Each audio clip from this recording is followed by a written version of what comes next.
Intervention होगी supreme court की, और लेट्स सी अब क्या होता है। ठीक है समी साहब, हमारे साथ ही मौजूद रहिएगा। पाकिस्तान तहरीक इंसाफ के रहनुमा असद कैसर साहब ने भी हमें ज्वाइन किया है। बहुत शुक्रिया असद कैसर साहब आपके वक्त का। असद कैसर साहब, आपने खबर देख ली होगी कि इलेक्शन कमीशन ऑफ पाकिस्तान ने अब पंजाब में आम इंतखाबात को मुलतवी कर दिया है। एक्सपेक्ट कर रहे थे आप इस तरह का इकदाम? नहीं, ये तो इन्होंने जो किया है, इन्होंने तो इसका मतलब ये है कि इन्होंने सुप्रीम कोर्ट का फैसला जो है ना उसको मानने से इनकार कर दिया है, और ये तो इसके ऊपर कंटेम्प्ट लगेगा। मतलब ये तो इस पर ये जो कर रहे हैं ये कॉन्स्टिट्यूशन को वायलेट कर रहे हैं, सुप्रीम कोर्ट के फैसलों को जो है ना वायलेट कर रहे हैं।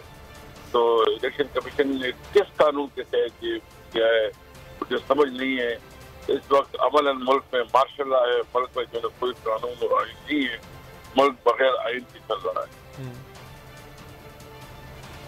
अच्छा असद कैसर साहब, अब इससे पहले हमने देखा कि जो इंतखाबी तारीख थी उसका ऐलान नहीं हो रहा था, फिर 30 अप्रैल अनाउंस किए गए और इंतखाबी निशानात भी अलॉट हो गए। आपको पता ही होगा कि अब हर तरफ इलेक्शन कैंपेन भी जारी थी, और इस मौके पे आकर इलेक्शन मुलतवी करना, आप क्या लगता है वजूहात, आपको क्या लगता है वजूहात क्या है इसके पीछे?